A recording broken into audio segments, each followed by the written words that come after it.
Okay. Okay. So I'm going to introduce who Hudson River is, kind of review it real quick for everybody that may or may not know. I'm going to go through kind of what our products are, what we're looking for, what you should look for, what's important for picking a product for ERP and accounting. Talk a little bit about Acumatica and give an overview of the company because a lot of people don't know who they are. See how you will actually benefit from Acumatica. What's the benefits to using Acumatica versus other products? And then Q&A session if anybody has any questions along the way. So let's get started. Hudson River was founded in 1993. We focused on accounting systems at that point in time. They kind of grew more into ERP where they're more full blown and cover larger portions of the organization. We have staff that has a lot of experience with different types of organizations, but also, with working with the products that we're carrying, as well as the types of requirements that you have. So we have both programming technical staff, as well as actual accounting people and ERP knowledge. So it's kind of important. And then, we're small enough where, you can get a hold of who you need to get a hold of, but we're also large enough where we can, basically meet the requirements that you require from a support area organization. So we actually carry two products right now. We carry Acumatica and we still carry Microsoft Dynamics GP. Today, what we're talking about a little bit more specifically about what's the advantage over Acumatica over GP to some degree. And we'll talk about that. We're going to show that. We're not going to do a direct comparison, bit by bit, but those of you that have used GP, it should be pretty straightforward when you see kind of what the differences are. So what is important when you're picking software, okay, for accounting or ERP? And we're going to kind of briefly kind of discuss what we think is important, what we think is important for you to kind of make sure that you're covering everything you need to cover for the long term. These products end up being used for an average of 13 years or more by an organization. So it's important to take your time and make sure you're picking the right product as you go through it. So, one of the important parts for you is the technology it's based on. It's not just the current technology the product is based on, but can the product be upgradable to newer technology as time goes on?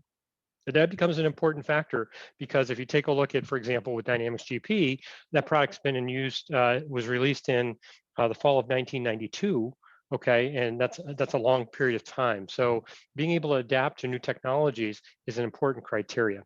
In addition to that, is the technology reliable? Is it customizable? And is it still upgradable if you customize it? Those are important parts of the technology. Functionality is also important for you. And the reason being is it doesn't matter how good the technology is if the core functionality isn't there. So it's kind of a simple, straight line, hey, it needs to do what you need to do.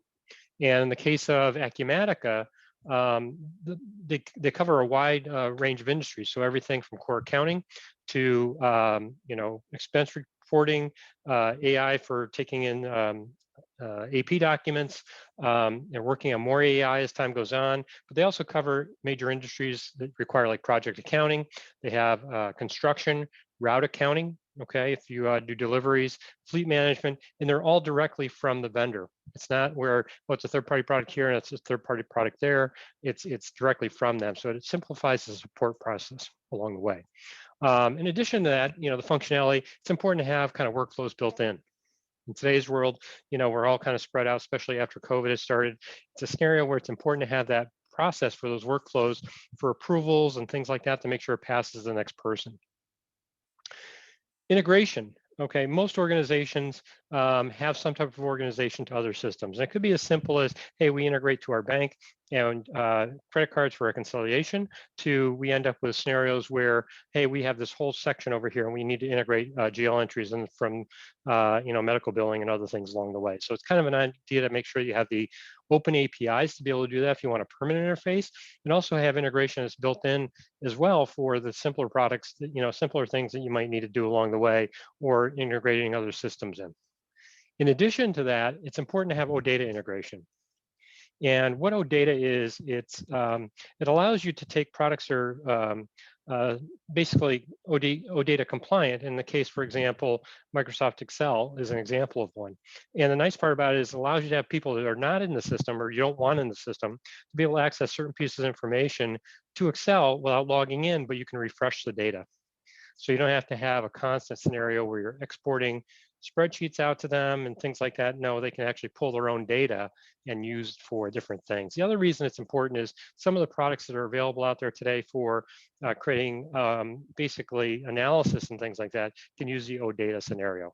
Okay, so it's kind of give you a lot of flexibility as to how you work with the product. So it's important to have those aspects of it so you can actually use the system the way you need to for getting information in and out. The system needs to be reliable. You know, what's the system based on as a core technology? You know, is it a proprietary database? You know, those factors seem minor unless the company is spending a lot of time actually maintaining their databases. And if that's the case, then it becomes a bigger issue. And that's kind of the thought process on it. So anyway, just to give you guys that kind of thought process, it's important to kind of be aware of that. Additionally, it's not only important for the core technology, but also where is it hosted? And we'll talk a little bit more about this in a future slide. But one of the important parts is making sure you're on a reliable foundation for what they're hosting on. And in the case of Acumatica, they use AWS, and it's got the highest uptime of all the online services for cloud. So that's part of the reason they picked it. And I'll talk a little bit, if they need to later on, they can change it because of the way they develop the product. So it becomes important. Vendor support, okay, not only from us, okay, but actually from Acumatica. Okay, do you end up with support in a timely fashion? Are the support staff knowledgeable? And those two parts kind of make a nice piece to it. Lastly, are the people you need to get to accessible? John Roskell is the CEO of Acumatica, and this coming week I'm going to be attending Acumatica Summit in Las Vegas, and guaranteed he will actually be mingling in with partners and customers. And he's trying to absorb things from us as much as we want to talk to him. So it actually works out really well. So everybody from the top down in the organization is accessible to people. And that becomes important if you have something you want to resolve. Hey, new suggestions to product. You know, it's a scenario where, you know, I spent quite a bit of time last year at Summit in January, which was before COVID, talking to the person that develops some of the product scenarios for distributors. And some of that, you know, they take it in and they use some of it. So I saw a couple of pieces I suggested come in there. Now, was I only one suggesting it? Probably not, but you know, the more people who suggest it to the person directly responsible, the more likelihood that it gets built.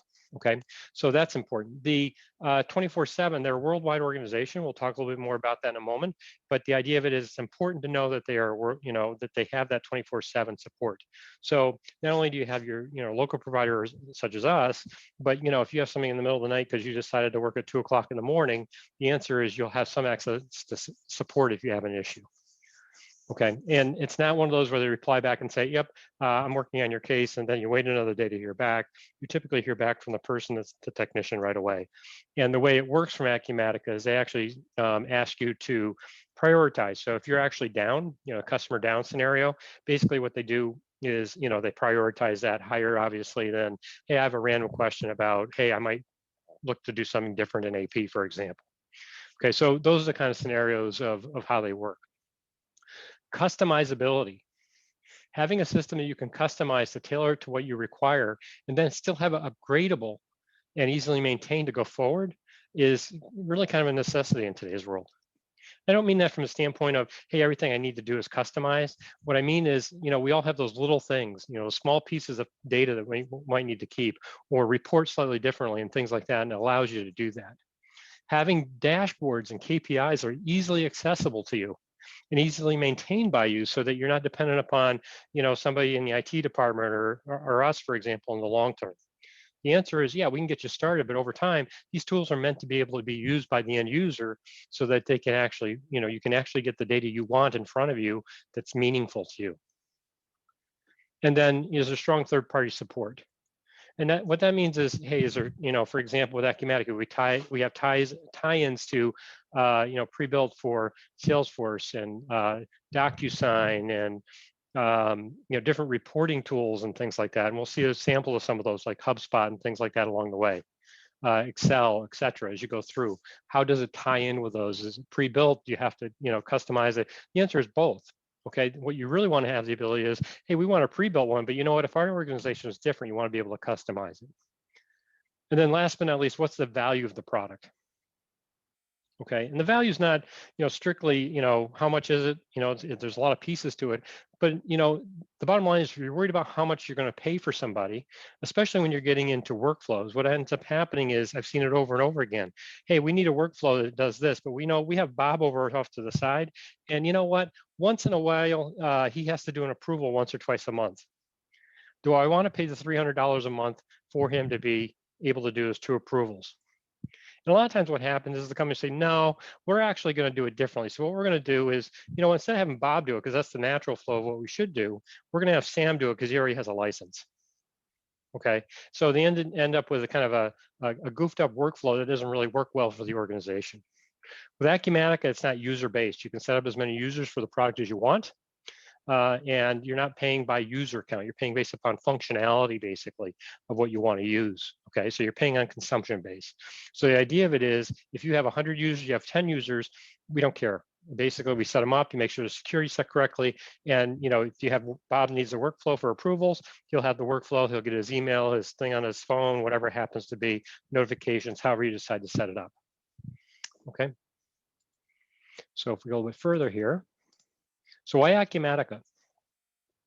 So first of all, it's a worldwide organization. Okay, so you see these things here. Their global headquarters is in Bellevue, Washington, which is halfway between Amazon headquarters and Microsoft headquarters, and that's by design. Part of the key elements that they're working with technology-wise are on either side of them within 20 minutes. So they actually have office sites on both AWS at Amazon, and they also have an office site at McDonald's, right, at Microsoft. So if they have issues or they have things they're trying to work out, those kind of things, they are all there. Okay, so you have that. But then around the country, okay, in the world, you have different sites. So the light blue are all their offices. So if you notice, they have, engineering. They have engineering up in Montreal. They have engineering down in Virginia. They have sales and support in Virginia. They have another technical office out of Columbus, Ohio. A couple of them are down in, they have construction that's over in California. So that's kind of within the US. But if you go across, you'll notice they have, offices in South America, but they also have offices in Africa. They have some in Asia. They have some in Europe, and those are all important pieces because that allows them to be 24/7 support. We're not waking people up at 3 o'clock in the morning because that's their normal working hours. Okay, and so it allows them to draw from what they need to and work along. Now, these other names you see here, like Visma and MYOB. MYOB, for example, used to be an accounting product marketed in the United States, but it's a product from Australia. And it's really tailored to the Australian market. So what happened is when they decided to go to the cloud, instead of redeveloping their product from scratch, they're actually remarketing and relabeling Acumatica as their product. And they're customizing it to match their requirements for Australia because they have some uniqueness there. So that's kind of what's going on with these other ones. Visma is another one out of Europe doing the exact same thing, okay? ACO doing the same thing. So basically, not only is it a scenario where they are selling their product directly, they are licensing their product for remarketing in some cases, and that's what those happen to be, okay? Digital economy, they delivered it. So if we take a look here, where are we in the mid-market? Okay, now if you take a look here, you'll see where Acumatica kind of fits in. And if you look, the people that are above us as far as capabilities are really higher end. If you've ever looked at the price of Oracle, expect the implementation to be typically between $1 and $3 million. Could be a lot more than that for a larger organization. Guaranteed, Acumatica does not get to that kind of price level. Okay, so you can see here we're really actually competing in here with the big guys along the way. So it's kind of an important part. Okay, so it's kind of these pieces where, where are they going in the future and what their capabilities are now. And they're really a strong leader in the mid-market at this point.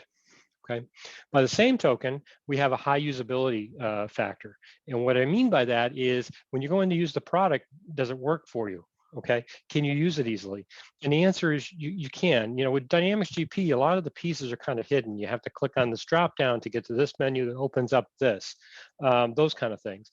Within Acumatica, it's kind of more laid out in front of you. So it's a lot easier to use. The flow is very similar, okay, in general terms, but the idea of it is it makes it easier to use because it's more exposed. Okay, and because of that, it's got a lot of functionality as well. You can see here that they've developed that to be functional, but also the ease of use and the consistency of the interface throughout the product is high, and that's important for that ease of use piece. Okay, so if we go here, we'll see user sentiment. How do people feel about the product? Okay, if you notice here, if you go to Summit at some point, like I've been, one of the things that amazes me is how people feel about the product and how they feel about Acumatica. And that shows. It's one of those things that's really hard. It's not something you can, create without a lot of work. And if you notice, they're right up here, and the only other one that's a little bit higher than them is Oracle Cloud.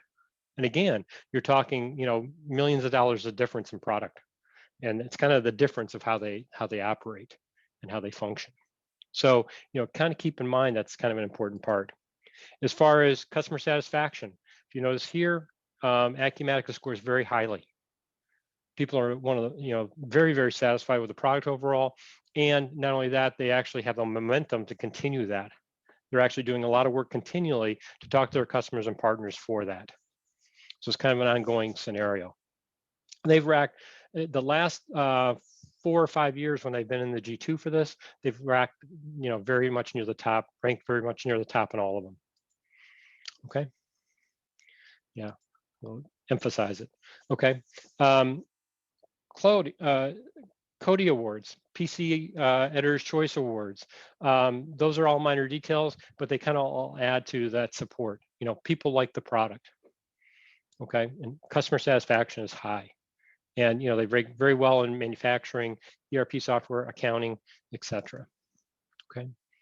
What makes Acumatica different? One is their importance of future-proofing the product. We're going to explain these in a little bit more detail. Future-proofing the product. Having very good functionality, best-in-class functionality for different industries, important part.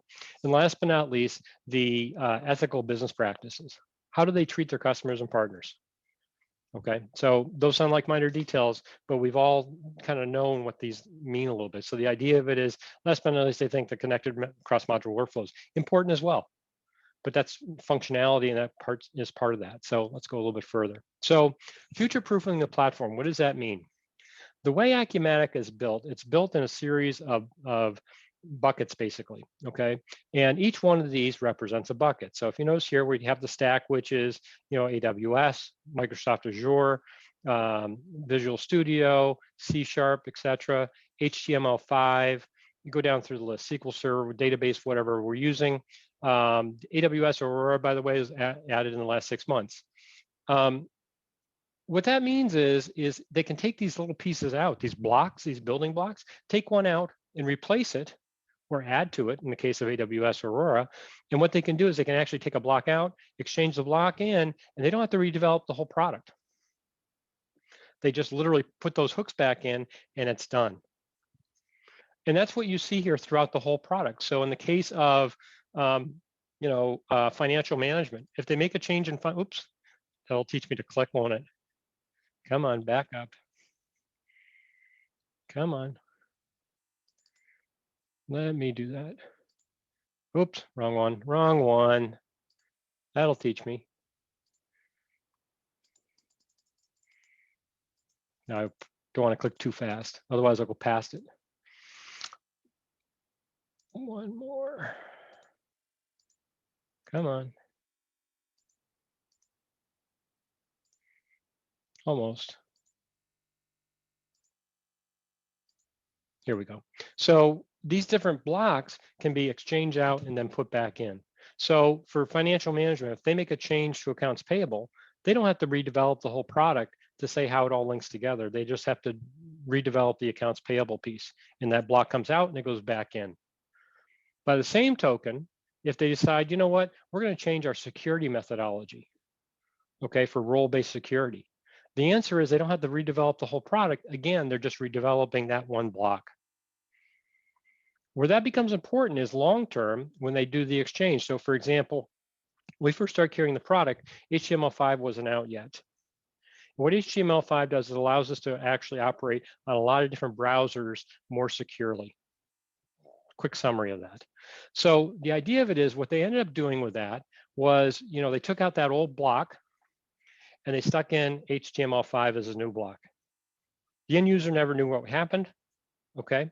But from a technical standpoint, it was seamless from our standpoint. They took out the block, but they jumped ahead in technology compared to everybody else. They probably beat everybody else the HTML5 piece by probably a couple of years.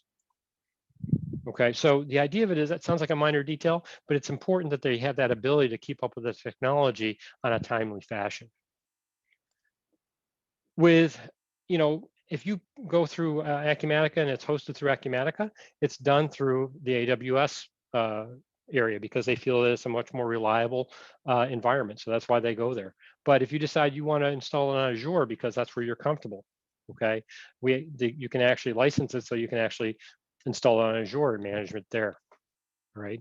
And basically all it is it's got different hooks into it. All right, it's how it works. If they need to update, the database, notice it supports multiple databases here. And when they did the AWS Azure, all they had to update is that one block. They didn't have to rewrite the whole product to say, here's how it works.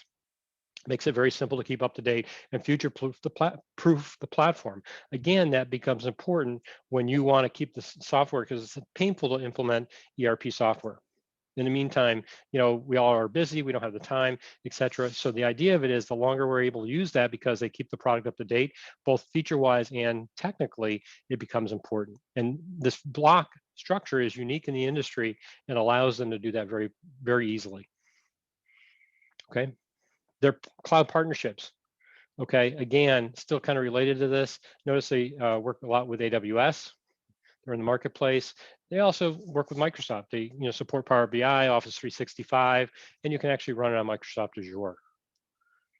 All right, so both powerful pieces.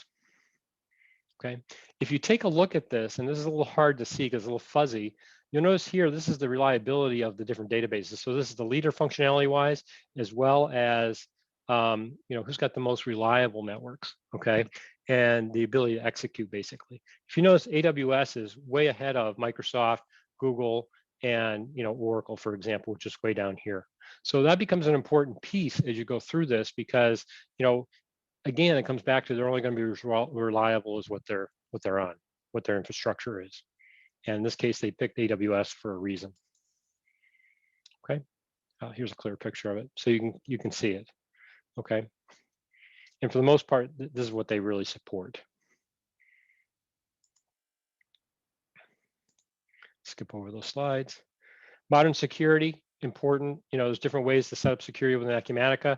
It's powerful to make sure there's multiple level authentication if necessary. You can tie into Azure and things like that if you wanted to, or AD, those kind of things. So it's something that you have options for. Business analytics. Okay.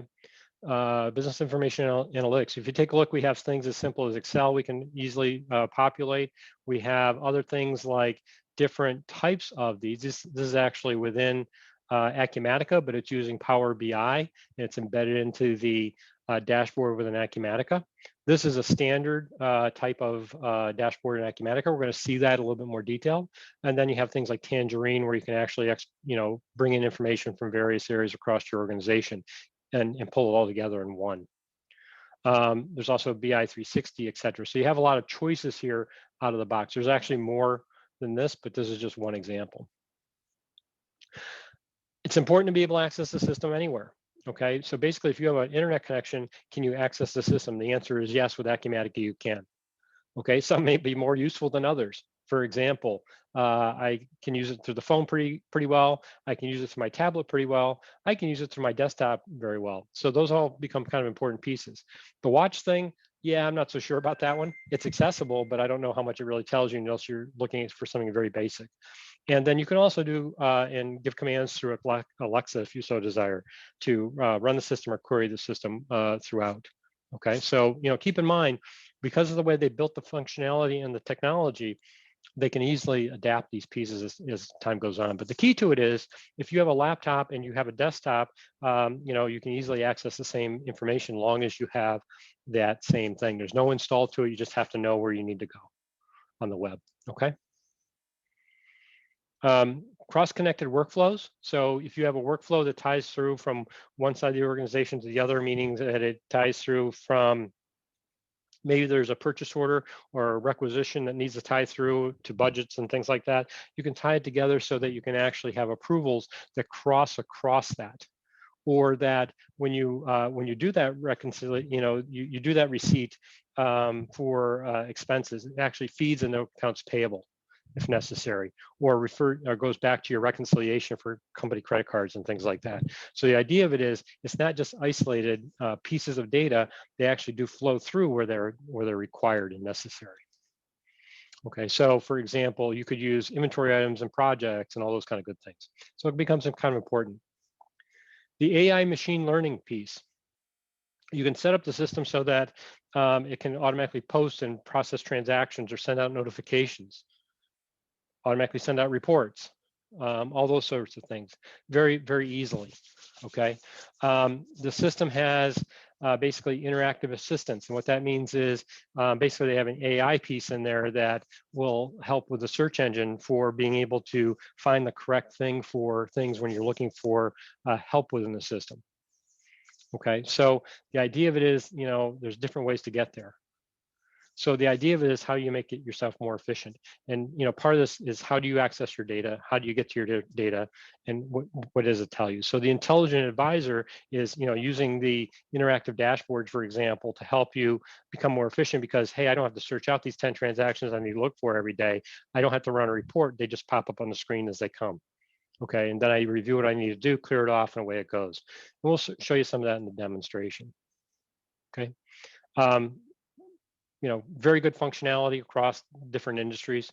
And again, people have been happy that way. So to give you kind of an idea, this is what they consider their core modules. So they have, financial management, which includes AR, AP, GL. It also includes fixed assets, expense management, and some others. So those are kind of the big ones.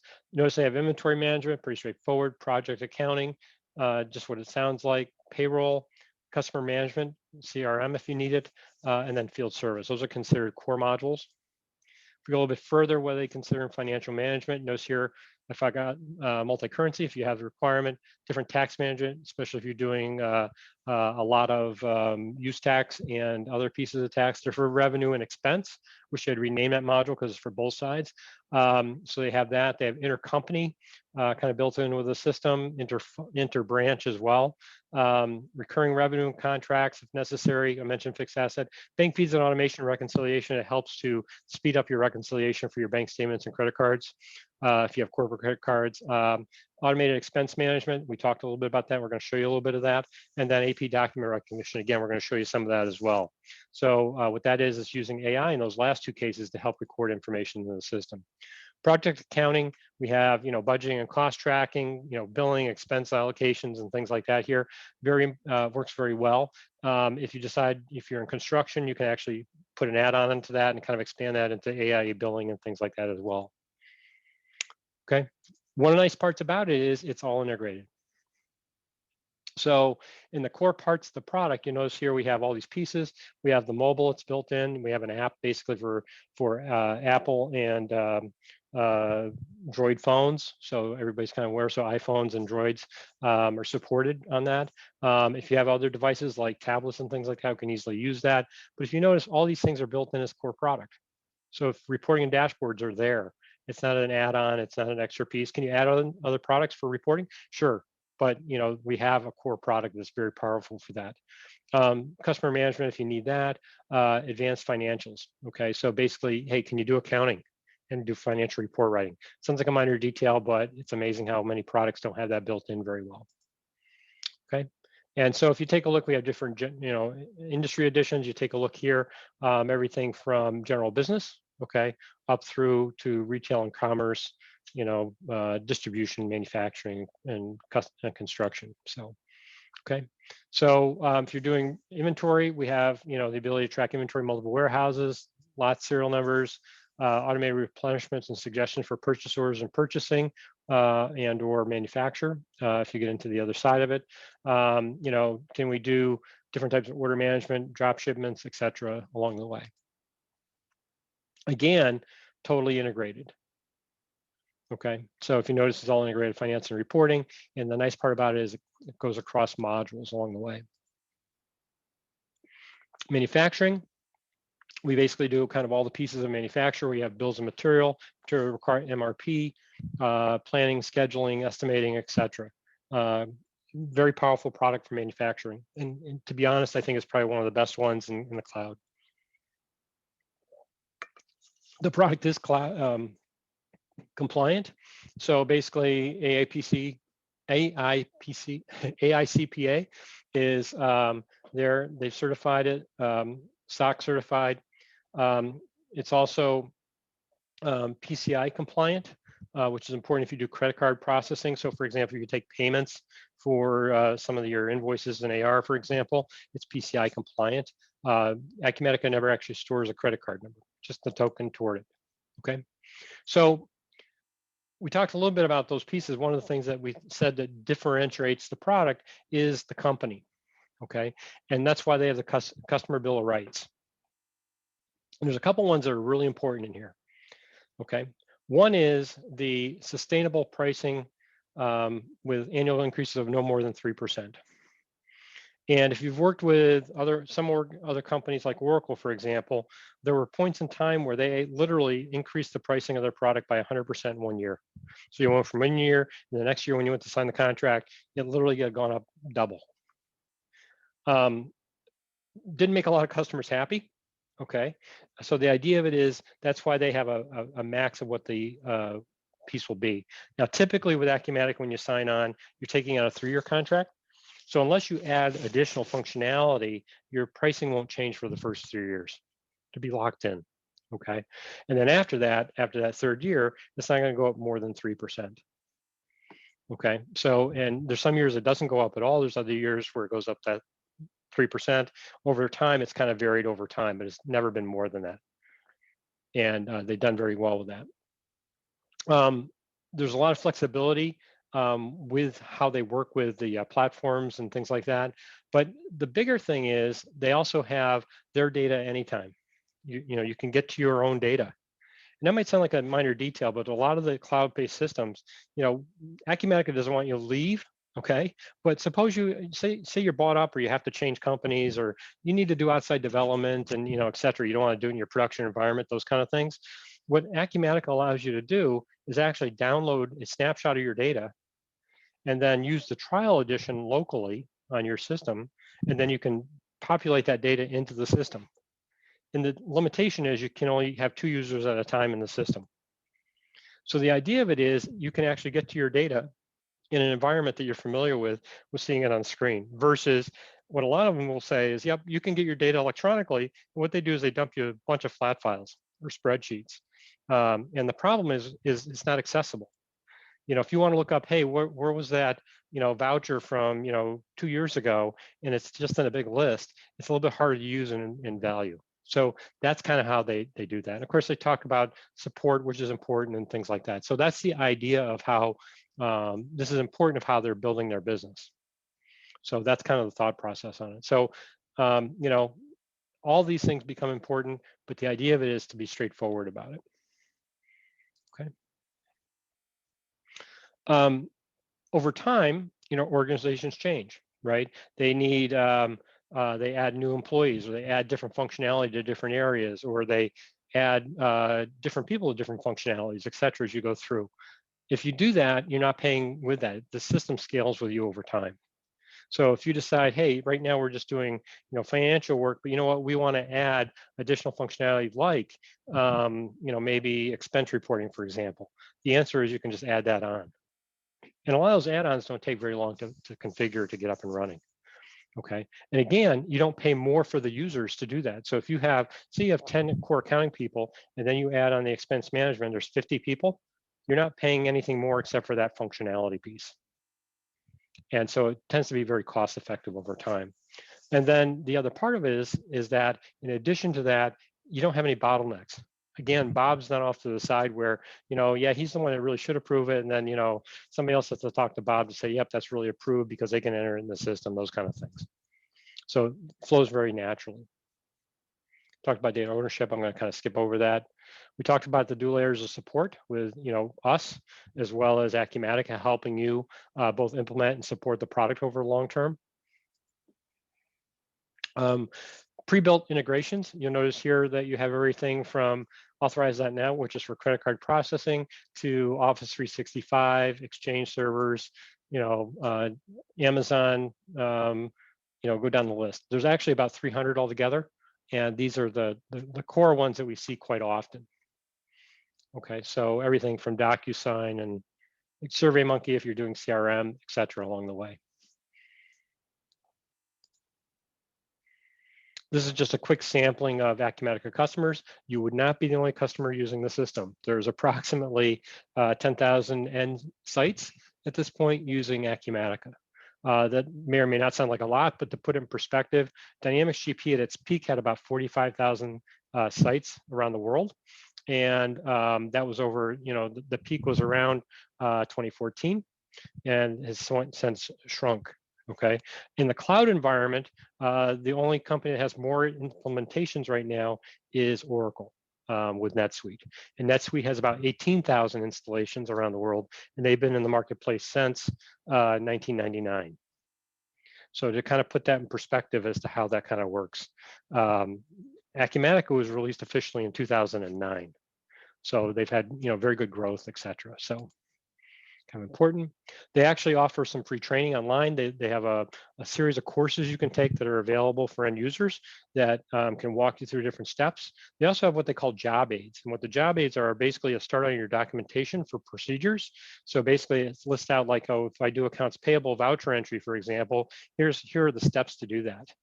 And then they provide them to you in Word so you can easily adapt them to your organization with specifics that might be unique to your organization, or to spell something out a little bit more clearly for somebody directly. But the idea of it is they have these things online and they're available to virtually everybody in your organization. So what does Acumatica deliver? They have a connected business, rapid integrations, it's easy to integrate to, remote collaboration because it's basically web-based, can work anywhere. They've proven the resilience of their environment. We didn't have any downtime that was not scheduled for a client since we've been working with them. And that becomes important. And then we talked about the future proofing, which is critical. So kind of quick summary, and then we're going to show the product. We have, we both have long-term commitments, Acumatica and us, to our clients, because that's important. We've worked with a lot of clients for a long number of years. We're not totally product centric. I mean, there's times where we have to say, yep, we don't have a match, we move on, but we have to have something that comes up pretty close. And between the products we carry, we've been very careful about what we selected so we can get there most of the time. But there are times we say that. We have a high success rate for implementations. Acumatica and both have Acumatica accounting software. Basically that's what we do. We don't do, but we're not doing your network. We're not coming in and doing other things outside of that. We might do things that are related to make things work well, but the answer is we're not off distracted by saying, hey, we can do your network next week. Yeah, we don't get into that, okay? Acumatica was born in the cloud. It started originally as a core product, as a cloud product. It did not get adapted from something else, okay? And that sounds kind of important. Now, that being said, a lot of the expertise that started the company were from Microsoft and some other areas in the ERP pieces, like Solomon Software and all, and that's how they got their start. They actually took the things that they thought they needed to do better. That's where they went, all right? You can operate the system virtually on any device as long as you have internet connectivity. So you can have you can have a Mac, you can work from your iPad, you can work from your Droid device, you can work from your Windows machine, et cetera. Okay. Flexible deployment, if you wanted to, if you have to, you can run it internally versus totally cloud-based. They have different pieces of that. Consumption-based licensing, you're not limited by users. And then basically, empowering the cloud, make it work for you. Okay, so I'm gonna get out of this speech, so to speak, and I'm gonna go to Acumatica. So hopefully we'll wake it up here. So many times what happens is when you get into Acumatica, you'll come into a dashboard. And these dashboards can vary a lot. This happens to be the controller's dashboard. It could be a dashboard for an accounts payable clerk. It could be a dashboard for somebody in management where they need certain key pieces of information. And we'll show you some samples of dashboards, but this is just one example. So the nice part about this, I can look at this and say, yep, this has, if I look at the controller dashboard, I can look at it and say, yep, I have $1.8 million of overdue AP let me look at what it is. If I click on it, not only does it show me the KPI, but I can actually look at the data that makes up the KPI information. So in this case here, I can see vendor by vendor, what do I owe who? And what's the aging? Okay. Now, depending upon how these are built, this could be built, this is built on the vendor summary. So this is all it's going to show you. You could have built it on the detail so you could actually see the summary, and then you'd be able to drill back on the detail from there even. All right. And the nice part about that is you can keep drilling back. So if I click on one of these here, like good hardware, if I click on it, what it's going to do here, it should take me back to the detail if they did what they were supposed to do. And so you can see here, here's the individual bills. Okay. And if I look across here, I can see the individual information. And what I would normally do is I'd actually have this drill back one more so I could actually see the bill information. So it depends how you build these up a little bit. It's easy to put that drill down on there, but the idea of it is you can go back from these pieces of data all the way back to your KPI.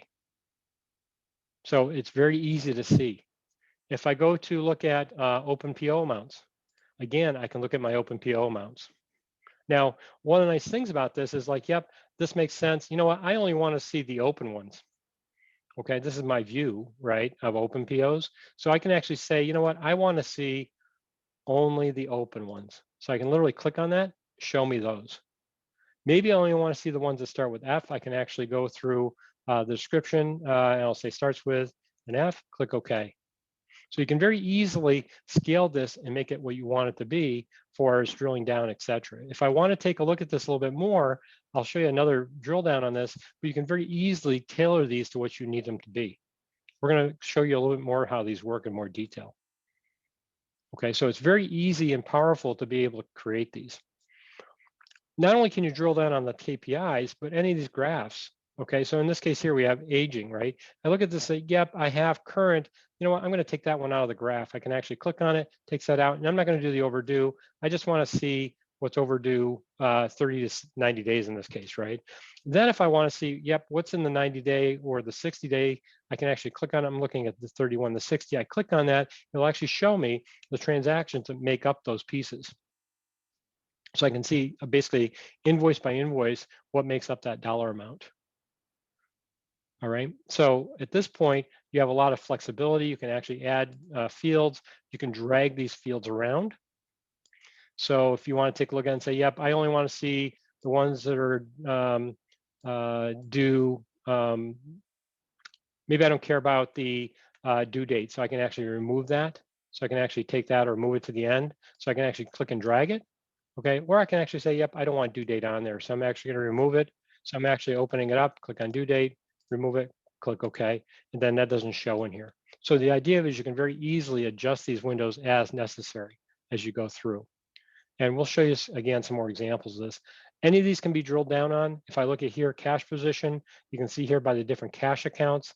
If I look at this and I say, yep, I want to see what this one is, I can click on it. It's going to show you data for that specific time frame and that particular account or those accounts. Okay, so it makes it very powerful to kind of go through. So the question is, how easy and how hard is it to create a dashboard or maintain one or change it? And that becomes an important factor. Okay, so if we go through, I'm going to look at other dashboards here so you get an idea. So we were looking at the controller dashboard. These are all modifiable. You can create your own dashboards. You don't have to be locked into these. These are just samples that are starting points that you can use or not. So if I click on the AP, by the way, if you don't, I have access to literally everything within Acumatica because I'm logged in as an admin in this case.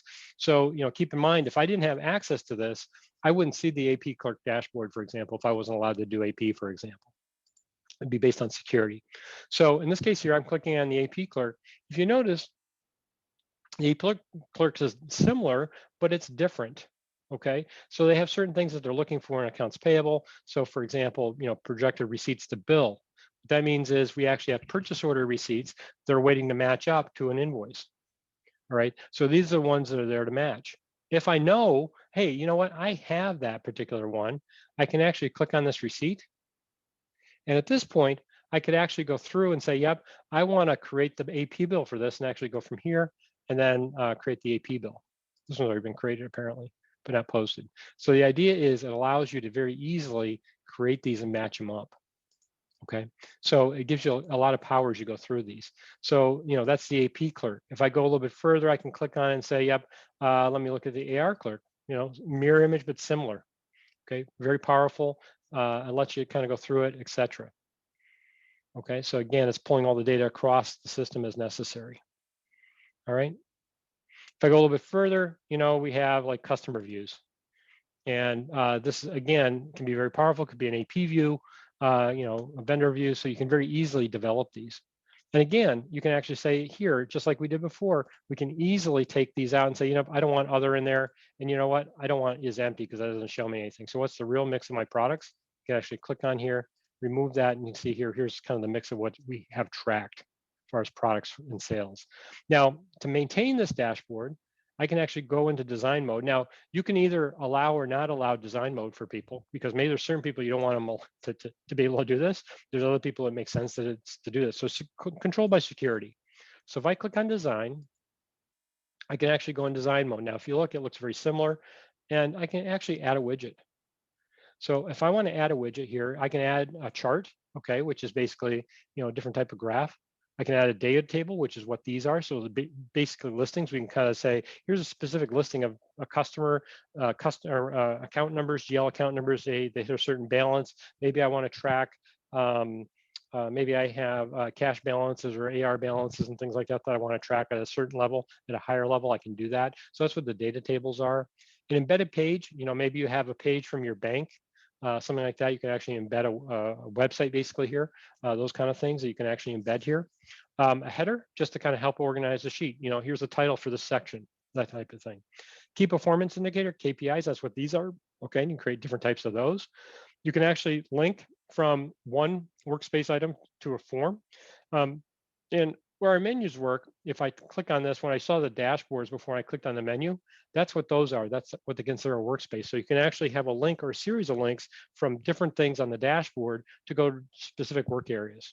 Okay, so if it's not coming from a transaction, you can say go to general ledger journal entry, for example, right from the dashboard. Just basically put it as a menu item on the dashboard. Pivot tables are built in. If you use pivot tables in Excel, hopefully you do. They tend to be very useful for analysis and things like that. With Acumatica, you can build them in. They're built in. They work almost the same as they do in Excel. The difference is you don't have to export and deal with it, et cetera. You can actually create it on here, and it can actually become part of your dashboard.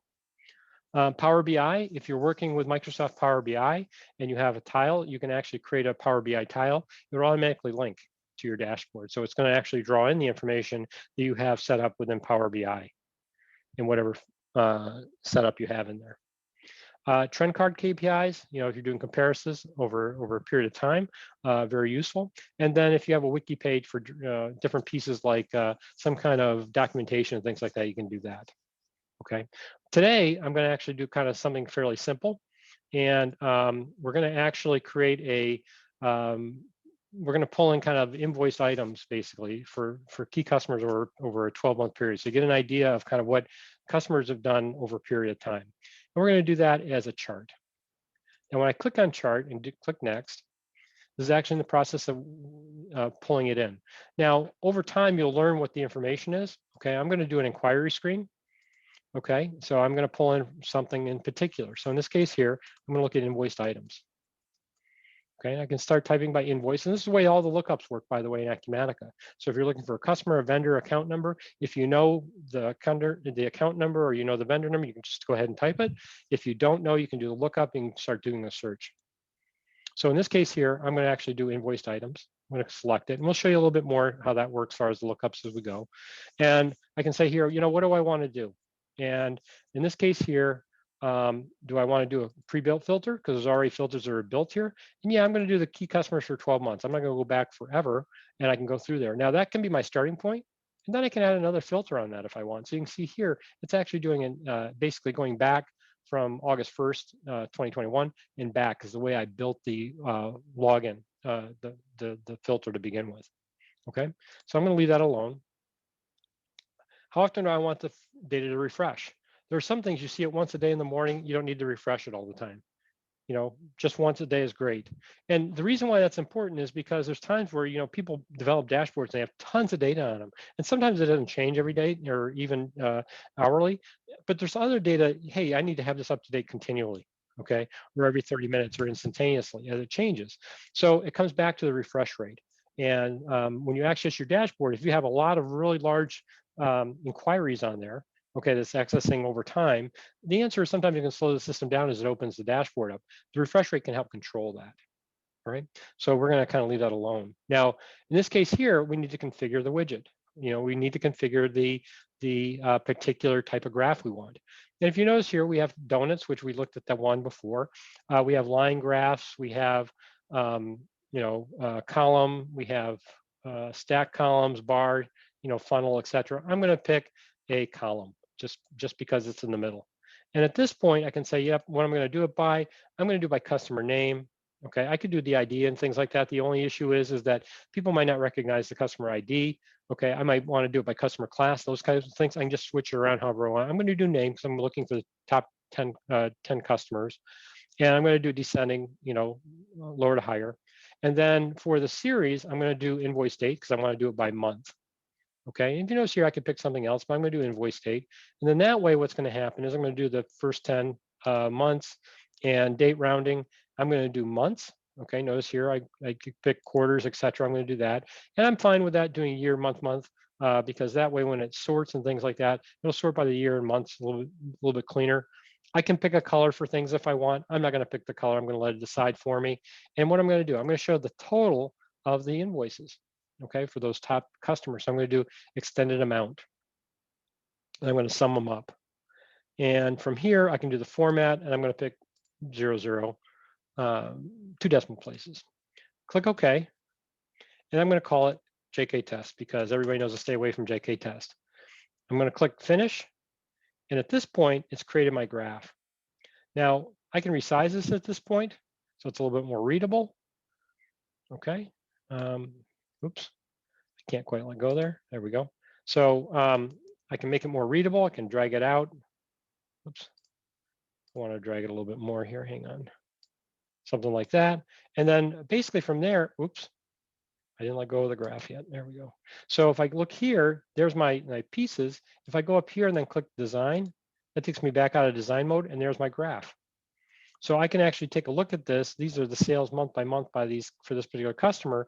So if I take a look at widget connection and I look at this particular month, so this is December 2020, I click on that, that's actually going to drill down for me. I didn't have to develop it, it's just there, which is pretty neat. So I can see here, this is what the customer is, this is what they bought, this is the AR reference. I can actually drill back to the original invoice. So the nice part about it is I didn't have to develop all those pieces. They kind of came along for the ride. But I was very easily able to create my pieces of what I wanted to show on my dashboard. Okay, so for those of you that have worked with GP, one of the nice things about this, notice that as we go through, these are built in throughout. So in this case here, the dashboard is kind of up front. But if I go to and take a look at, say, oops, if I take a look at my accounts payable entry window, for example, okay, I click on it and I go to bills and adjustments. You notice here it shows me a list of basically vouchers. Okay, so the nice part about this is, oh, come on, wake up system.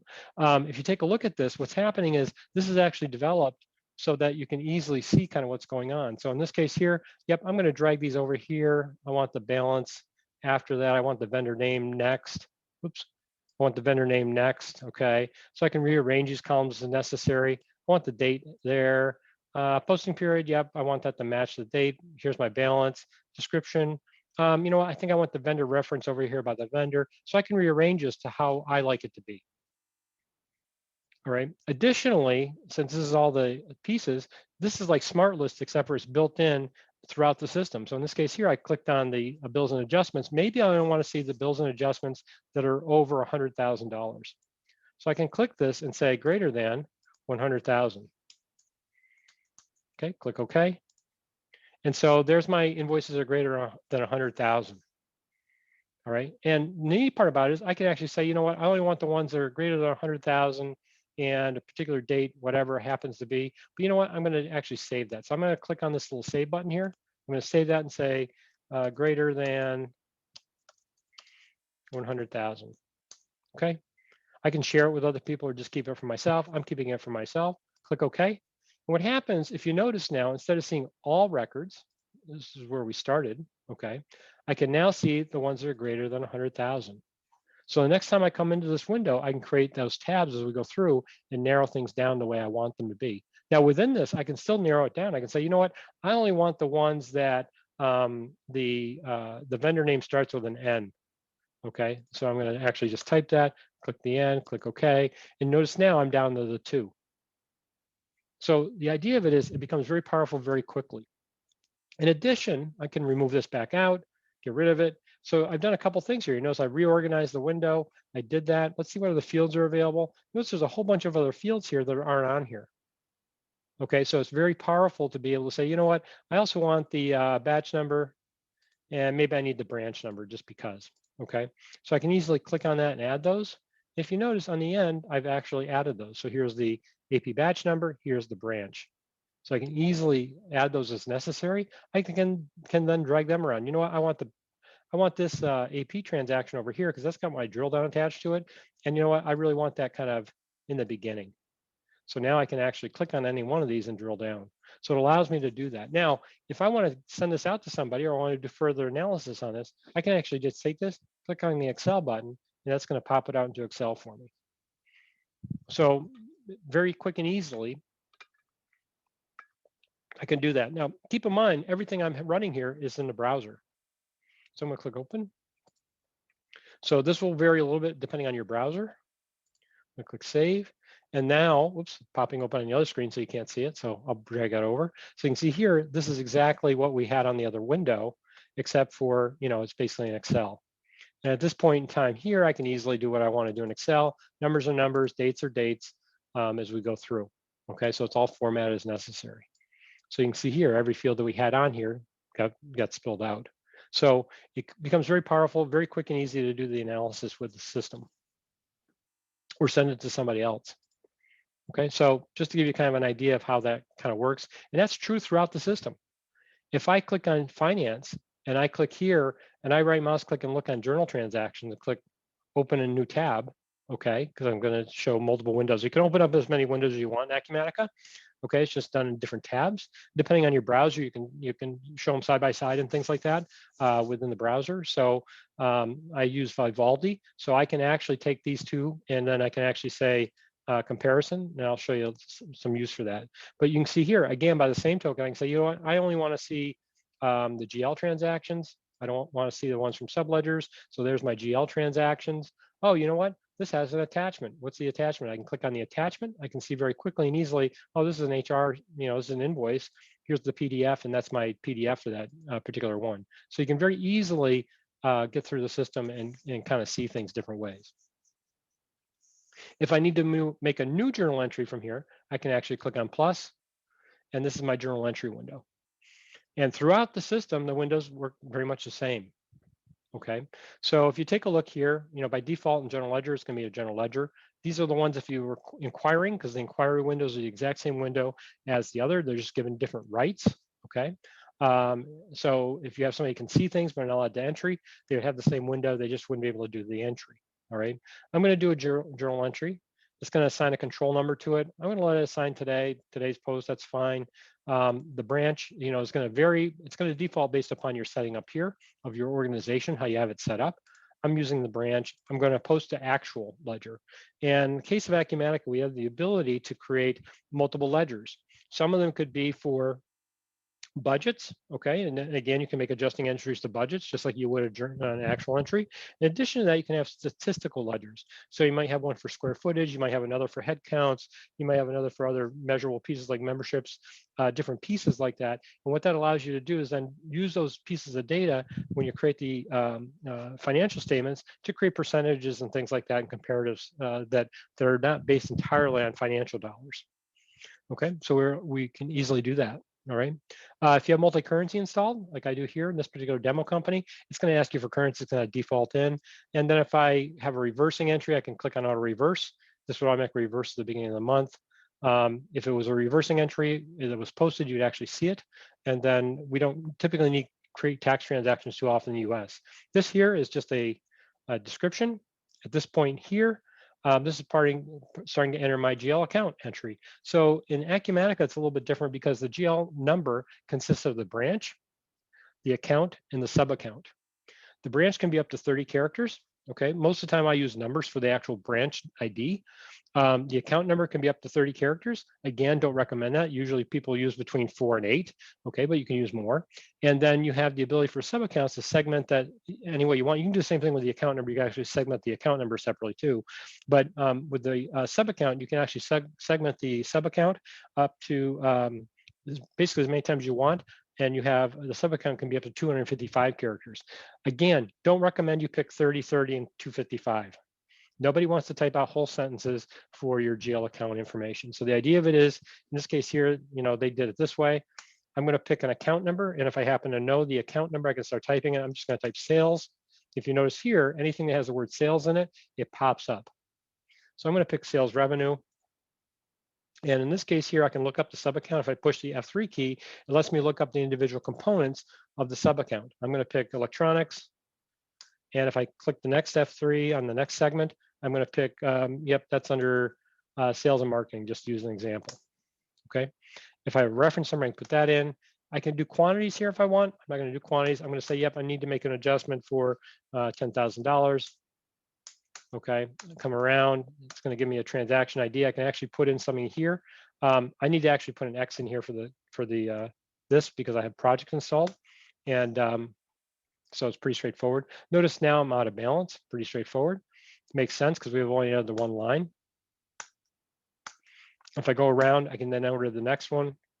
In this case here, I can put it in, I think cost of goods sold is in here as a thing, so I can actually put in here inventory. Yeah, they did that whole entry wrong. Yeah, the sub account's still right. I'm going to leave that go. I'm going to tab, and then notice now I'm in balance. And at this point, I can click save, and we can create approvals on this. Oops, what did I get? I got an error. Oops, I forgot my X. Remember I told you I need to put an X there? I need to do that everywhere. So if I click save now, it does the first triage of the data, just like it would like in Dynamics GP and some of the other ones. So, I can click kind of anywhere. At this point, I can do some things that are kind of nice. I can attach documents, okay? I can put in notes, okay? So I can actually put in, this is my note. All right, pretty straightforward, okay? I can put line item notes. So that's a note up here for the whole entry. I can put a note here. This is my line item note. Okay, pretty straightforward. And again, you can see here, there's my note. On the top of that, if I want to attach a document, I can actually take my file, and this is true throughout the system.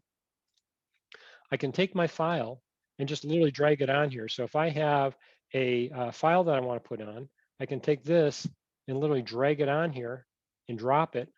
You notice now I have my file here. And that's how you can attach things within the system. So it's pretty easy to do that. And you can attach multiple links. In this case here, I have just the one. If I have another file that I want to attach, I can actually drag on another one. So if I have here, I can very easily just keep dragging on files. So I can keep going and picking what I want to pick. So if I grab another file, I can say, yep, this one here needs, oops, you need to be able to drag right in Windows first. And then you can see here, now I have 2 files attached. Okay, I can actually create activities against this. Okay, so I'm going to make a task for somebody. Hey, can you please look at this? I can send somebody an email. Hey, can you please look at this? And the nice part about it is if I do that, it actually sends them a link with that typically. So all I have to do is click on it. They don't have to think so hard. Okay, or if you want to set yourself up with a reminder, you can do that as well. All right, so it's very straightforward as to how it kind of works with that. So in this case here, I can put a reminder for myself to go back and look at this. Hey, it's not a chat. I don't want to do a chat. I want to do a task to remind myself. When do I want to remind myself of it? I'm Maxwell, by the way, in the system. Notice it links here directly to this, and I can actually put it in here and put in a task if I need to. I'm not going to do that because it's tied to payables. So the idea is I can very easily add those pieces of information to it. All right. If I do a appointment, I can put in again put in the date for it, etc. So the idea of it is I do that and it brings the link with it. All right. If I want to set up approvals, okay, I don't have them set up in here for this, but you can set up approvals for virtually any document creation of master records or for transactions. And so basically through workflow, you can say, okay, who has to sign off on a GL entry? And it could be a scenario where, you know what, if it only hits a certain dollar amount or only hits certain account numbers, then somebody has to approve it or certain other people have to approve it. So you can actually change the workflow based upon those various means of criteria. Most of the fields are available to control your workflow here. So the idea of it is, I don't have a lot of workflows set up because it gets kind of difficult to do. Now, I'm going to set this up and basically, yep, we're done with this. It's balanced. I'm going to release it. At that point in time, when basically the release is their function, that's basically post. It's basically gospel at this moment in time. You notice I've got my green checkbox and it's posted. It's done. Now here's the kicker. One of the nice things about the system is like, you know what? Let me look at some of the other GL entries we have in here. I'm going to look at GL ones. And if I pick one, let me look at this one. Okay, and you notice here it's got quite a bit of stuff in it. It's got landed cost, etc. You know what? Consolidation created from European entry. Yep, we're good with that. You know what? I need to copy and paste this as a starting point for my next one. So I can actually go up here and do copy. Okay, click the plus sign to add a new one, and then click paste. And at this point, I have an exact duplicate of what I started with. And at this point, I'm going to say that's at 6:30. Put in that, changes the date. And you know what? I'm going to change one of the amounts here. So I'm going to make this 91,000 just to make it simple. Okay, so I'm off by an amount. My debits and credits don't equal. So I need to lower my credit amount or my debit amount by the 100,000. We'll take 100 off of this one. Okay, whatever happens to be. Okay. Okay, so now we should be back in balance. We are. I can click save. And at this point, it could go through approval again, like I mentioned before, or I can release it and it's done. So the idea of it is throughout the system, you'll notice that there's the ability to do that copy and paste. So for example, on inventory items or master records for creating vendors, AP voucher entries, et cetera, can be done very easily and succinctly there. Right. By the same token, I can actually, you know what, do it another way and say, you know what, I'm going to export this out to Excel. Okay. And at this point in time, I have a item where I can say, yep, if I have an Excel spreadsheet that has basic information for me to be able to create an entry from, maybe the accounting firm at the end of the year sends me an entry from the audit. Okay. I can actually come in here, create that journal entry very easily. Okay. And I can say, yep, here's the entry. I'm going to leave the account numbers the same, but I'm going to change some of the amounts. I'm going to make this a little smaller. And you know what? I'm going to add $1 million to this here. So I'm going to take and put in 3 or 2. Okay. And oops. Yep. And then down here, I'm going to add a 1 here, right? That should put me in balance. I'm actually going to just sum it real quick here, make sure. So I got 2,573. 2,573. I'm going to save this. Okay. And now what I can do is I can actually upload it. So I can actually create a new entry this way by going like this, putting in what I want for my description, etc. I can then do an upload by clicking upload here. This is one way you can integrate. And I'm going to do my journal transaction. And again, this could be different formats. You'll see in a second. This is meant for the kind of that one-time, hey, this is what I got type thing from the accounting firm type thing. I'm going to click OK. And at this point, all I have to do is match up the fields. So if I want to reverse the debits and credits, I can actually do that by just going credit and debit. Okay, so there's different ways to kind of reverse things and do things. You can actually reverse a journal entry anyway, so you wouldn't necessarily do that for this. Okay, but you could actually do it different ways. I'm going to do it this way. But you can see how you can actually map the fields across, click OK. And what it's going to do is going to load the line items in. I can click save. You know what I'm going to do on top of that? Because it's an entry, I'm actually going to take that. If I say it right, let me go to my file. So if I go to my file where my temp is, okay, I can actually take it on top of that, then drag and drop that attachment. So I have it there as a complete history. All right, so it makes it very powerful, very easy to do. And again, if I don't use some of these pieces, I can either take them off the window or reorganize them. Hey, I don't use quantities very often. I can put it over at the end. I can drag it around on the data entry window. These function the exact same way. By the same token, I can actually filter these. So I can actually turn around and say, yep, I only want accounts that start with a 1. Okay, so I can just do it that way. Click OK. So it's only showing me part of the entry. All right, so you can very easily use the information as you need to. Okay, we'll go on to the next step. Something that we all kind of have that's a little different, and I'm going to show something a little bit different today, is being able to take and bring in accounts payable data from a PDF. Okay, and there's different ways to do this within Acumatica, but one of the ways is through incoming documents. And what incoming documents does is it takes the data from a PDF and interprets it through using AI to try to create an entry for us. Okay, and it gives us a working window to then create an AP voucher, okay, or an invoice. So what we're going to do here is I'm actually going to click a plus, and that'll put me in the window. This is the working window. If you notice, it says new record, etc. So all I need to do to make this work is I need to put in an invoice. All right, so I'm actually going to put in this invoice right here. So we're going to take this B invoice. I'm going to drag it here to this area. It's going to interpret it. So here's kind of the initial interpretation. This is what the invoice looks like. Who's it from? It's from Hudson River Computing, and it's to Revision 2 Products. By the way, that's the company we're in. Okay, that's why it's named that. And if we come down through, we can see here, oh, the total is 341.48. So notice here, there's a button that says Recognize. If I click on Recognize, it goes through and matches it up to the vendor, reviews it, and actually kind of interprets it based upon the data that's on here. Now, because it's using AI, the first time you scan an invoice, it'll take a little bit longer. Plus, it'll get better and better as time goes on. As you receive that same invoice from the vendor multiple times, you'll get better and better and better at interpreting the vendor. Invoices to put in. So if you take a look, it's got here, you know, vendor reference. Yep, here's my invoice number. That makes sense. Yep. So if I want to see that, here's where that's coming from. If I click on here for the date, you notice here's pulling from the date. If I come through, it's pretty straightforward. Now, did my total match is one of the questions. So it came up with 341.48. Notice here, it's interpreted these different pieces down here. So if I click on one of these, you can see here, this is where it put the data in Acumatica and where it came from, and it even pulled in the quantity. So if I come down a little bit further, on the invoice, does the invoice match 341.48? Looks good. So if I click Save and Continue at this point, what it does is it then creates the AP voucher. So the AP voucher is now created, and I can review it, make any changes I want to it. Maybe the GL needs to be updated, those kind of things. Those all came in from either the setup of the item or the vendor, okay, depending on the scenario, okay? And so at this point in time, I can make any changes I need to make to it. And you notice the attached file is here. So the file that came in, I can actually say, yep, remove from hold. And then I can actually release it, and it's posted and it's done. All right, so that's complete entry from the point in time of seeing the transaction, getting the invoice and dragging it in.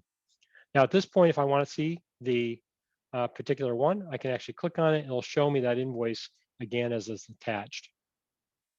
Okay, so it gives us quite a bit of power as to doing that. So to give you kind of an idea how that would work again, what it would do now, I'd click on the plus.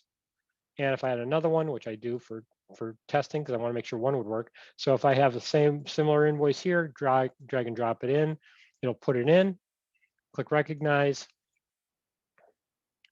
check my total quick. This usually takes between 5 and 15 seconds, depending upon the particular event, invoice that you have. Okay, so you can see here, 429.32. It's got the right vendor. By the way, if I click on it, it shows me where it's coming from. That's how it's matching it up. If I come down a little bit further, 429.32 looks good. Save and continue. Remove hold, release, and it's done. So makes it very powerful, gives you some additional options. Okay. Now, that's to give you an idea of how some of the AI works within Acumatica. All right. By the same token, if I click the back button, and I go back one more, it'll take me to the list. You can see the things that have been processed over time. If I have some that are in here that haven't been recognized yet, meaning maybe you have somebody that just drags a bunch of these in to kind of, to be reviewed by somebody else, they can sit here for pending processing, and then you can see the ones that have been processed and complete. All right, so it gives you kind of an idea of how that works. All right, so very powerful. And the idea of it is it saves time. You can actually come in the bills and adjustments. You can still enter it and attach it if you want. okay? But the idea of it is I don't think I can type it in 10 or 15 seconds as fast as it can draw it in for me. So it does help with the speed and accuracy. Now, keep in mind, AI learns and gets better and better over time. So it starts out and gets better with each vendor as it learns more about the vendors, stores that data. Okay, so we're going to pause for a second and take something really simple kind of.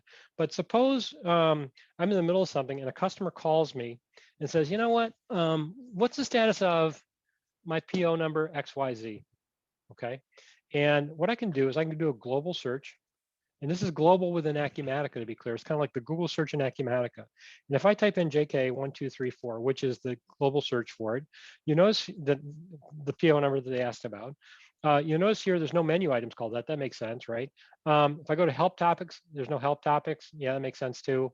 There might be some files. Let's see, no files. But you know what? I have a transaction that has that on there. So in this case here, this happens to be a sales order. If I click on it, it actually takes me to the sales order. I think. There we go.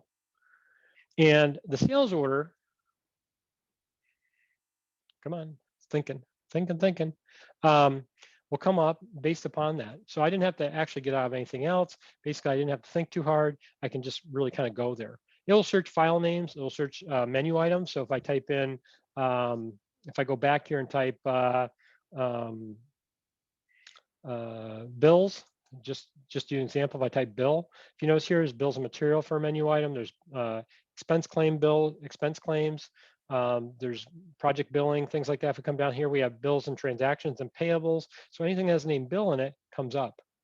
So if I click on that, it actually just takes me right to it. So the nice part about it is it actually helps work very straightforward. So there's times where you can just bounce around more quickly even than if you're using the menus. Right. So keep in mind, it's very powerful. And again, anywhere you go, it makes it pretty straightforward to kind of get to where you need to go within the system. Also within the system, you have this little history button. And I've had trouble with this sometimes with this particular user. And I probably shouldn't have clicked on it for this particular user. But we're going to see in a minute if it is. Yep.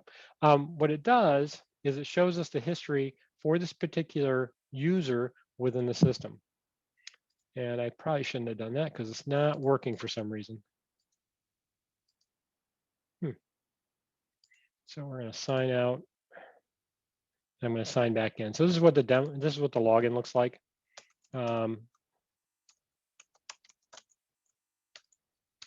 So give you kind of an idea. So what that would do, though, it would show me the history of where I've been within the system for the last 30 days or 90 days, depending on how many days you have it set. So it makes it actually very powerful. Okay. So gives you kind of an idea. The other thing is we're going to take kind of a simpler look, and we're going to do a pivot table real quick. Okay. And we're going to take a simple look at that, just to give you an idea what's in here. And then we're going to actually kind of look at this. Okay. So I'm actually going to go to, there's different ways to create it. Okay. I'm actually going to look at my inventory items. Okay. And I'm going to click here. I'm going to click on the drill down. That'll actually take me to that particular item. In this case here, these are my invoiced items. And I can go up here to customization and click pivot tables. What this allows me to do now is create a pivot table. Okay. And I'm going to create a new one. We're going to be tricky about it. We're going to call it items sold. Oops. If I type the name in the right spot, items sold by state.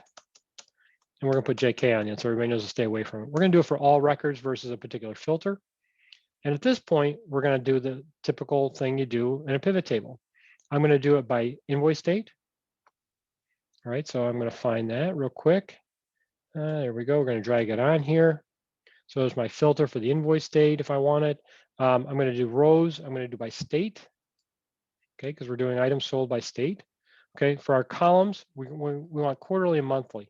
Okay, so I'm actually going to do that. I'm going to put in a date here again. So I'm actually going to pull in my inventory invoice date again, or sorry, my invoice date again.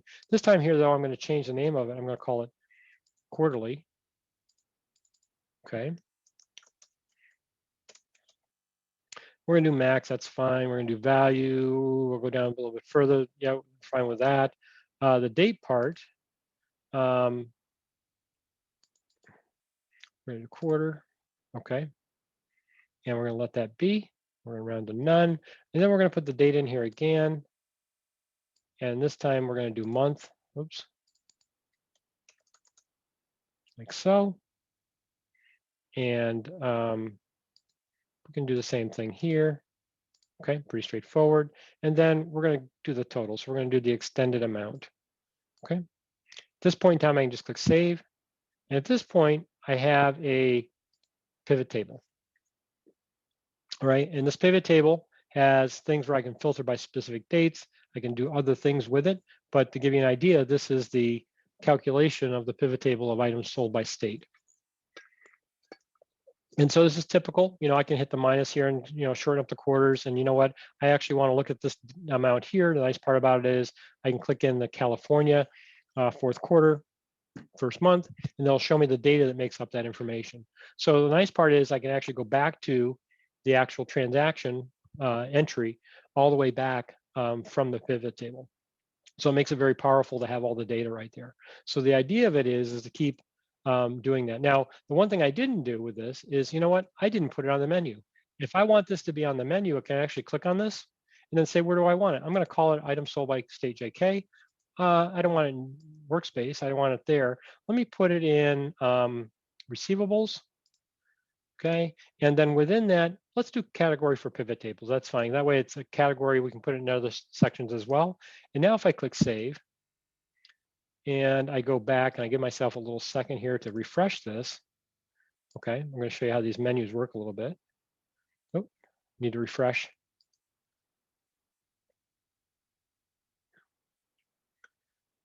It's thinking.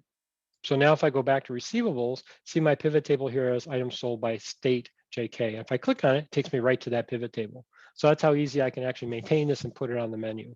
Now, you notice how the menus worked a little bit. I'm going to show you a little bit more about that. If I have the workspace here, okay, so you can see here, that's my my same thing, basically I just created. I can look at this and say, okay, not everything's on here. If I show all, I can see them all, but maybe I don't only do certain things. So for example, if I click this little setup wheel here, configure window, I can define which things show up on my short menu. So the things I do every day, I can put on there. All right, so for example, maybe I do customer locations. I can click on that, click exit, and now my customer location shows up all the time. All right, but maybe I don't do credit terms all the time, so I can actually go to credit terms, uncheck that, exit, and it's just not there. Now, if I don't have, oops, did I misclick? Oh, shouldn't be there.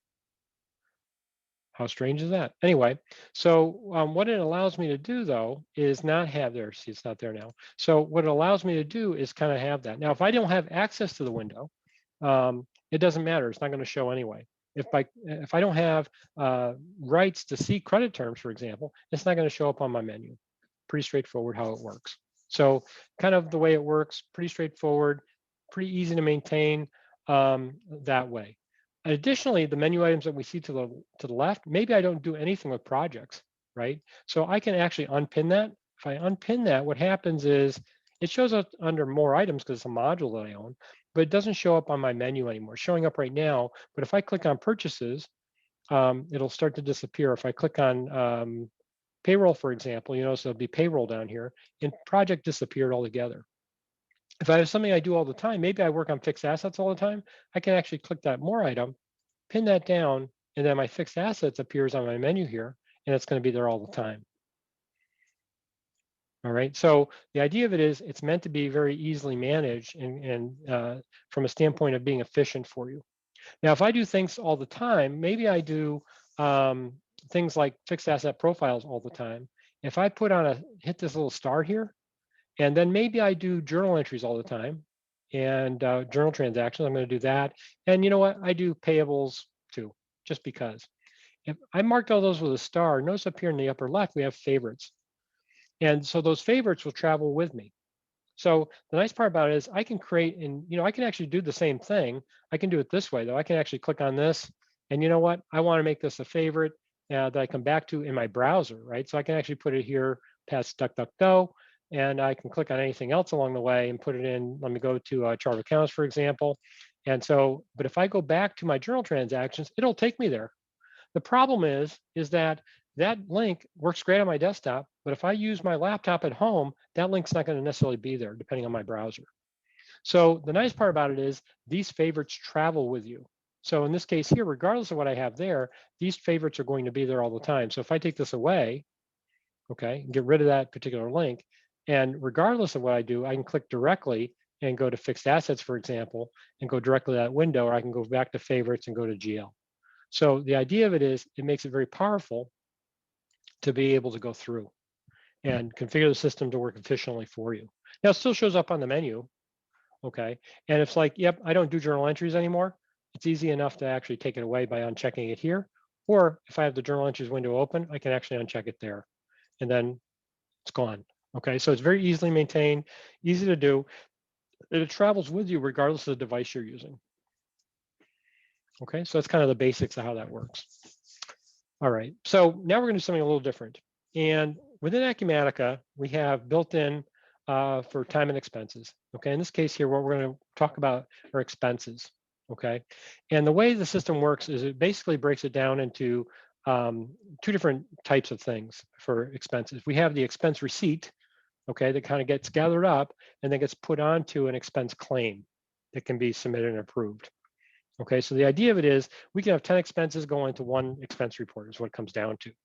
So I can do it right here. I can do it within Acumatica directly. I can actually come in, log in. It's fine. I can put in my expense information and put it in.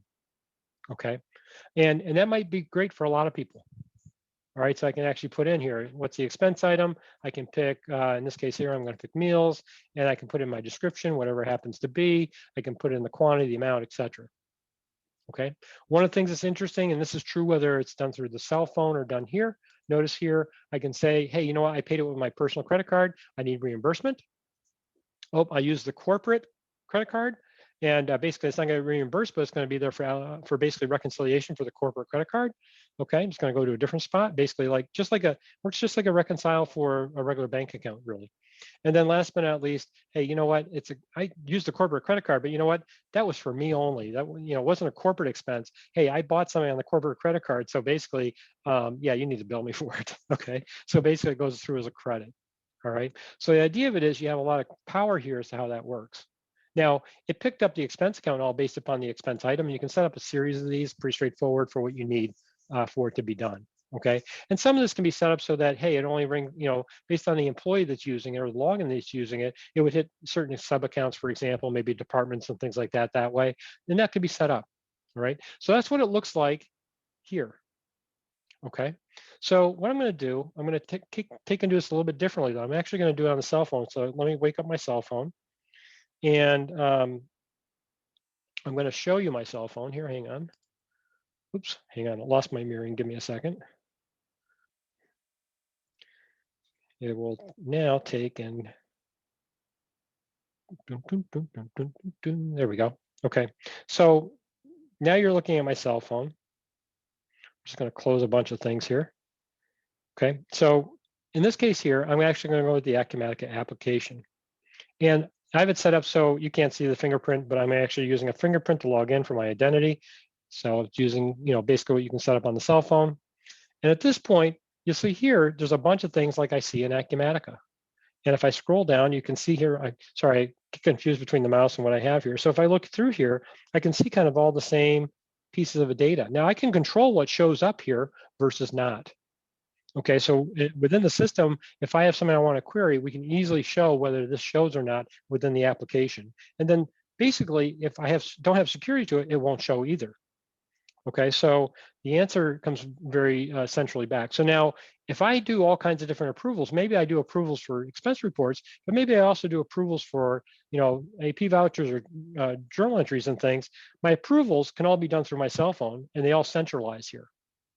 Okay, so in these cases here, these happen to be for engineering change control for manufacturing. So if I had that plus purchasing, these are my approvals that I need to do. Okay, so it allows me to do that very easily. So I'm going to back up. And so the nice part about it is the approvals all become centralized. And you can set out notifications for people because some people are in the system enough, yeah, they'll notice it. There's other ones that will never go in the system unless you tell them to go. So the idea of it is you can set up notifications with a link so they'll go there to the app or to the website, whichever you decide to do. okay? So in this case here, I'm going to enter expense receipt. I'm going to click on the expense. And if you notice here, I have different things. I'm going to hit the plus, okay? And when I hit the plus, you notice I can create new. I can just enter everything. I can capture expense receipt by taking a picture, or I can select from a picture I already have in the system, on my phone, okay? I'm going to take a picture, okay? And in this case here, I went to the Stuffed Rooster a while back now, okay? And I'm just going to take a picture, click. It's going to scan this. Yep, that's pretty good. I'm going to click the checkbox, and right now it's doing the recognition. And what's it doing for the recognition? It's trying to figure out what I put in. So right now it's going through and say, yep, here are the things that I see. I see description of Stuffed Rooster. Here's the date of my transaction. It goes back to March of 2020, okay? And you notice, amazingly enough, it can read my handwriting. And I said, 2648. I wonder if that's going to come through, okay? But you know what? Let's see what happens. So I'm going to actually click the little checkbox, check mark. What it does at this point, it puts that information in the window. And I'm going to say this was a meal. So I'm going to do a lookup. Again, the same lookups I had before. I'm going to click meal. And I can put whatever I want in here, whatever I need to. And, I go back and say details. Yep, this was on my credit card, corp company expense. Or, yep, I did on my personal account. I'm going to do it on the personal account for this one. Okay, so pretty straightforward. You go through, it put in the account numbers, defaulted in based on the setup. And you know what? I'm good with that. I'm going to click the little checkbox.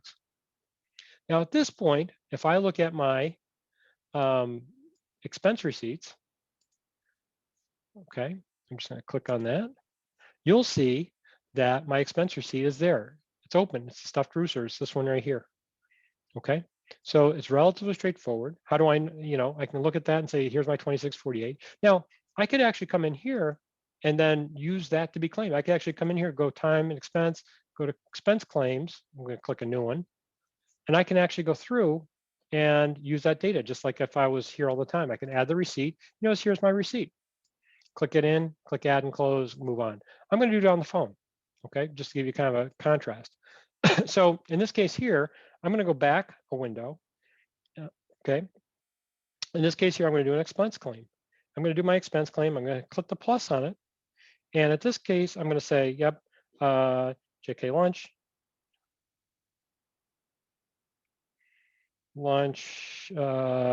and learn, okay, just to make it clear. What's the date? Yeah, we'll let today go through. We'll do that. And you know what? I still have a zero amount. You notice that, right? So if I click here, okay, I can now add the receipts. So how many receipts do I have? It could be 1 or 10. Now I can select one. So I'm going to select this one and say, yep, the Stuffed Rooster is the one I have. I'm going to do that. And I'm going to go back and hit the back. Oops. Hit the checkbox. Okay. And at this point, there's no more receipts to add. I've done all my receipts. The expense claim is completed. Yep, the amount's right, et cetera, to go through. Click the checkbox. Now, at this point, we'll see here, it's on hold. It's not pending approval, approved, et cetera. I haven't submitted it yet. So what I'm going to do here is there's different ways to do this, but I'm going to go here and I'm going to submit it. I could have 1 or 5 different ones of these, and I'm going to click submit. When I click submit, what happens is just what it sounds like. It goes through whatever approval process is set up. Now, for me, I'm set up as the approver, okay, because I want to make demos simple. So if I look at my approvals, oops. If I look at the expense approvals, you'll see here are my expense claims. This is the one that's there. And lunch, if I go through, let me see. Oh, that's a prior one. Okay, so we're good. And we look at that, and I can actually go through and click on it and click approve. Okay, so that's one way to do it. Another way is that I can actually go through the expense claims, okay, check it, and if I'm an approver, it will let me approve it. So if I click here, I can, oops, hang on a second. I need to open it up. Thought I submitted this. Maybe I didn't. Okay, so submitted the claim, and at this point, if I'm pending approval, you notice here, it's waiting to be approved. Okay, I forgot to hit the little checkbox, my fault. Okay, so at this point here, I can click here. And at this point, if I'm okay with it, I can actually open it up and then approve it or reject it. I can send it back. Hey, you can't do that. If I click approve, what happens is just that. I've done it. It's gone through the approval. All right. So the nice part about it is that I come back through here for the expense claims. it's approved, but it's not released yet. So it hasn't created the AP documents as necessary or not, or the reconcile documents as necessary or not. But at this point, if I go to my pending approval, you'll see it sitting there. But if I go to time and expense and I can say, yep, I'm the one who manages this, maybe I'm a department head and I get 10 of these a day, the answer is I can come in here, or, okay, just like before, I could actually do the release here. So I can actually click on this and you'll notice, oops, I can do the release here. That'll teach me, won't it?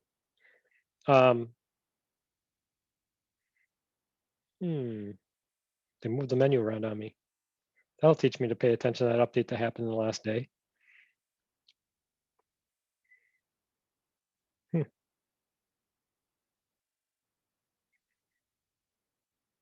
Okay, well, I'll come back to that. So anyway, at this point in time, I can approve it. What it does, I can check it here, click on the release, and it goes through and then does the approval and actually processes what it needs to process for that. So if I go back to my AP, because I did it as a reimbursement, I'm going to open it as a new tab. You'll see here that here's my expense voucher for my reimbursement. If I did it as a corporate credit card, it wouldn't go there. It wouldn't come to me as a check to be cut. Okay, so now it's just waiting for me to be paid. All right, if I go back to my expense claims on my app, I can click on the approved ones or completed ones. I can see, hey, yep, it's been submitted for payment. So I know that, hey, that one I submitted today, they've already got it in accounts payable. Now notice I didn't have to do an import export. I didn't have to worry about mapping. It's all built into the system. So it makes it, pretty easy to deal with. Okay, so the companies that have implemented this have made great use of this. And so anyway, but the idea of it is keep in mind that, because it is web-based, it can do that. Now, that being said, remember I said it's web-based? Here's why we have an app, okay? I can actually read these things right now. So if I pick, one of these pieces, like if I pick a business account, for example, and I happen to pick one, okay? And a business account is basically a customer or vendor, depending on what I have allowed here. And what it allows me to do is just pick one, and I can view it. And if you notice, the format is very much like a screen, so you can actually read it. So I can click on that and do activities, etc. Now I can basically do the same thing through the web browser. The issue we have with it is that with the web browser, I'm going to use Vivaldi again. And I think I can use this here. Let me go to dun, dun, dun, dun, dun, dun, dun. Where's my link?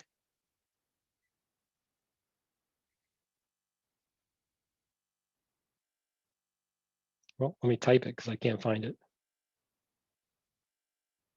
I don't know why it's not showing. Oh, bookmarks. There we go. Oh, still not showing. Okay, we'll do it the hard way. So what I have to type is HTTPS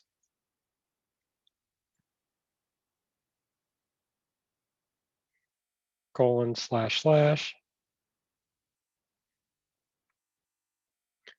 Acumatica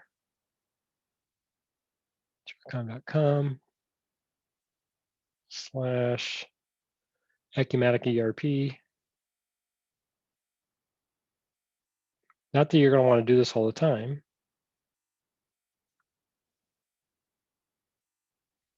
And oops, what did I do wrong? Acumatica HR.com.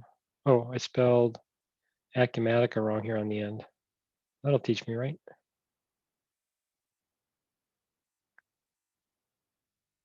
Acumatica ERP. Okay, so now I can actually put in my login again. I'm going to do sales demo and type in admin because that's what I'm logged in as.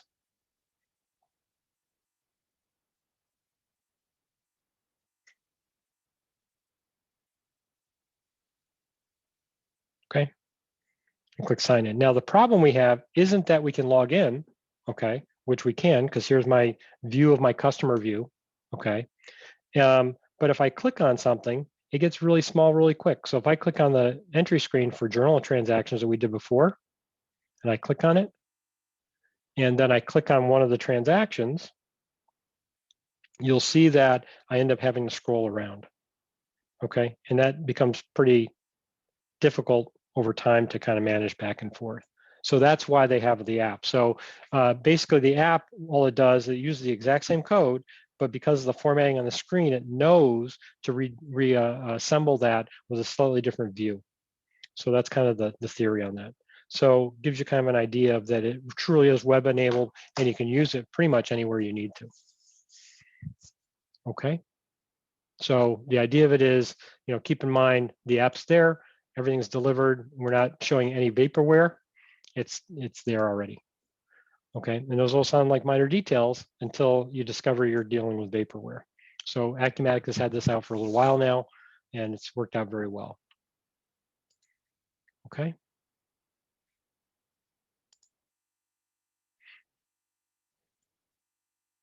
So say we're looking at payables. I'm just going to show one last example here of something simple.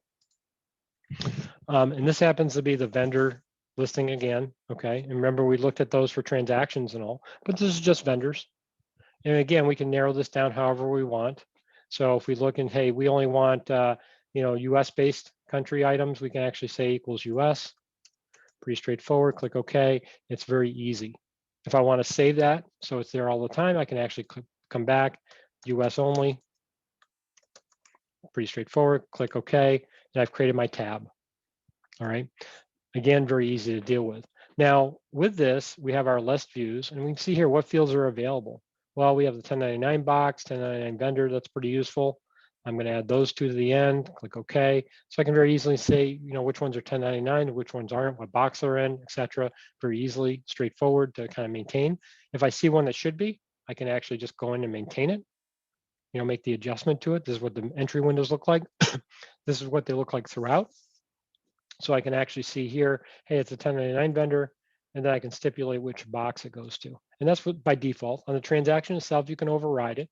Okay, so I'm actually just going to select it.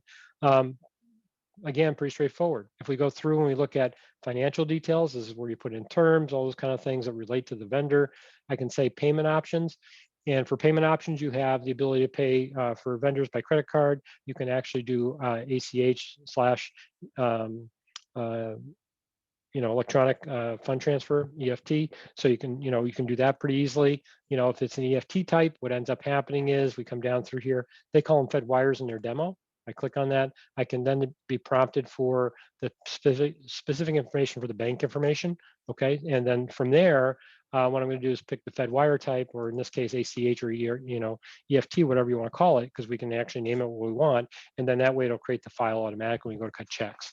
So it's really relatively easy. Okay, we go a little bit further over. We can see here purchasing settings and things like that. Attributes are things that are a little unique to Acumatica. If you have different categories for items or customers and things like that within the system, you can actually add an attribute to it and then basically do reporting based upon that. If we go a little bit further, we go locations, contacts, etc.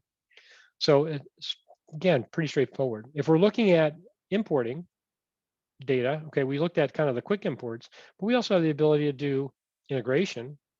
And with that, we can actually do actual imports. So if we look at the import scenarios, just to give you kind of a last piece here, I can pick, for example, AP bills. And what it allows me to do is map them in however they see fit. Okay, I'm going to undo that one because that one's not going to work right for us otherwise. And basically from there, I can actually, oh, we got another one here because they changed something in a prior version. So that's when it comes in the latest version. So that's how you can very easily kind of adjust this. And you just load up the mapping. It's going to go into this field, and this is what's going to go in there. The file is going to be attached in here. So if you have one or multiple files that are the same format, they're all going to be in here. So in this case here, we're looking at strictly an Excel file in this case. You can integrate to or from, Excel files. You can use CFVs. You can use SQL Server. A lot of different options here. So this is what the file looks like. It's pretty straightforward. And if I want to import it, I just import. So that's how the mapping works. To do the import itself, I go to integration, import by scenario, and then I actually pick the same one and run it. Okay, so I prepare it, goes through and validates, and then import actually imports it. Now, I'll probably come up with some errors because I might have run this before. Okay, it's, depending on the setup, you may not allow duplicate entries and all. So it gives you kind of an idea how it's going to work for the import. The second part of this is that these can be automated to run automatically. So if you know that, hey, you know what, the file is going to be dumped in this folder every day or FTP site, etc., you can actually grab it and have the system automatically do that for you. All right, so it makes it very easy to kind of establish kind of the automation. So you can see here the ones that's processed. So it's importing these okay. So if I go back to my, in this case here, import AP bills, if I go here, you'll start to see them fill in. So that's kind of how that works. And it's relatively easy to maintain and do that. So these ones here that are coming in, these are all the new ones right here that we just did. So that's how those kind of import in. It's relatively easy to do and maintain and these, et cetera. So those are things that are kind of something to think about. The importation capabilities come with the product out of the box. Okay, basically, regardless of the version, regardless of what modules you have, it's always part of the system. Okay, so anyway, we covered a lot of material today. Okay, I'm going to let that absorb a little bit. I'm going to ask if anybody has any questions. Okay, do I need to do something to open that up? Hang on a second. Okay.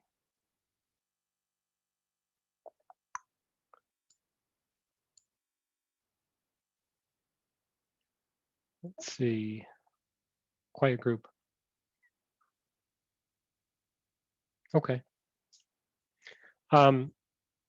Anyway, guess nobody has any questions today, and we'll go on from there. Thanks now.